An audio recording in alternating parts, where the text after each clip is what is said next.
warahmatullahi wabarakatuh. Perkenalkan, nama saya Muhammad Masusun Bilizi Imanda dari kelas TCKT 1, nomor absen 25. Di sini saya akan menjelaskan personal branding. Apa sih personal branding itu?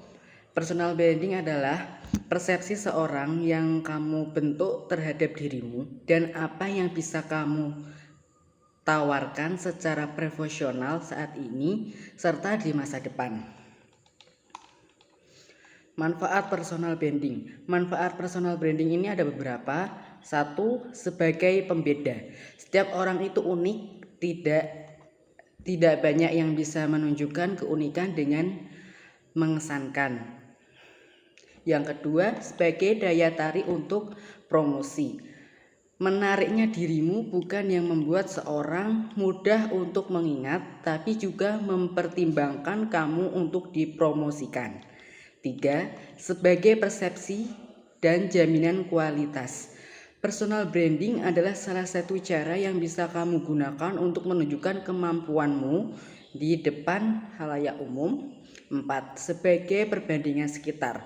Percaya atau tidak, personal branding ini seperti magnet. 5. Sebagai pembuka jalan untuk peluang baru. Kita tidak pernah tahu di masa depan akan memiliki kebutuhan seperti apa. Personal branding membuatmu supaya mudah diingat oleh orang lain dan ini adalah hal yang menguntungkan. Pentingnya personal branding di dunia profesional. 1. Kredibilitas.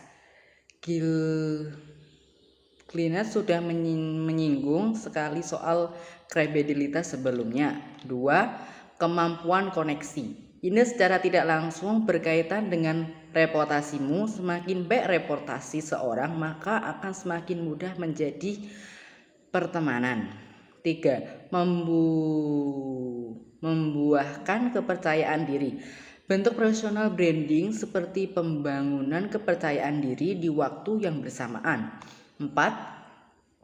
Kejujuran terhadap diri sendiri. Personal branding merupakan sesuatu yang datang berdasarkan nilai, prinsip, hasrat, dan tujuan seorang. Itu semua tidak akan terkemas dengan baik tanpa adanya kejujuran terhadap diri sendiri. Cara membangun personal branding ini ada beberapa, yaitu 1. Tentukan tujuanmu. Setiap hal yang kamu lakukan harus memiliki tujuan yang jelas, termasuk dalam membangun personal branding. 2. Lakukan riset terlebih dahulu. Personal branding adalah hal yang tidak bisa kamu lakukan tanpa strategi yang matang. Pada akhirnya kamu perlu bersaing dengan orang lain yang juga sedang berusaha membuat branding diri mereka. 3. Tentukan karakter yang ingin kamu tonjolkan.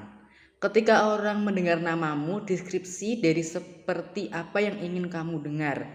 Apakah kamu ingin diingat sebagai orang yang ramah, humoris, dan editor yang mahir, Adobe Premiere Pro, atau kamu ingin dideskripsikan sebagai editor yang berwibawa tapi sering berinteraksi dengan orang lain. Karakter ini bisa kamu bangun sendiri dengan personal branding yang ada di diri kamu. Jadi kamu bisa menonjolkan diri kamu ingin dilihat seperti apa oleh orang lain. 4. Jangan berbohong. Bagian terpenting dari personal branding ialah originalitas. Ucapkan fakta, itu unit you make it. Bukan berarti kamu boleh bohong dan berusaha keras menjadi orang lain. Jadi kalian kalau personal branding itu harus jujur tanpa ada yang kamu tutup-tutupi. Karena orang jika sudah kalian bohongi tidak akan percaya lagi, dan kalian harus jujur walaupun itu pahit. Yang terakhir adalah jangan tunda lagi, ayo mulai sekarang. Personal branding perlu waktu yang lama untuk bisa digunakan dengan baik. Tak hanya sebulan 2 bulan atau bahkan setahun 2 tahun. Ini adalah hal yang perlu kamu lakukan terus menerus. Jadi jika kalian udah berniat untuk personal branding, jadi kalian harus mulai sejak awal Jangan kamu tunda-tunda, jangan kayak cuman niat doang tapi nggak ada perlakuannya gitu. Jadi emang harus dipaksa, terbiasa, lalu terasa nikmatnya, orang akan mengenal kalian seperti apa yang kalian inginkan. Cukup sekian yang dapat saya sampaikan dari personal branding. Jika ada salah kata maupun kalimat mohon dimaafkan. Wabillahi taufiq wal hidayah. Wassalamualaikum warahmatullahi wabarakatuh.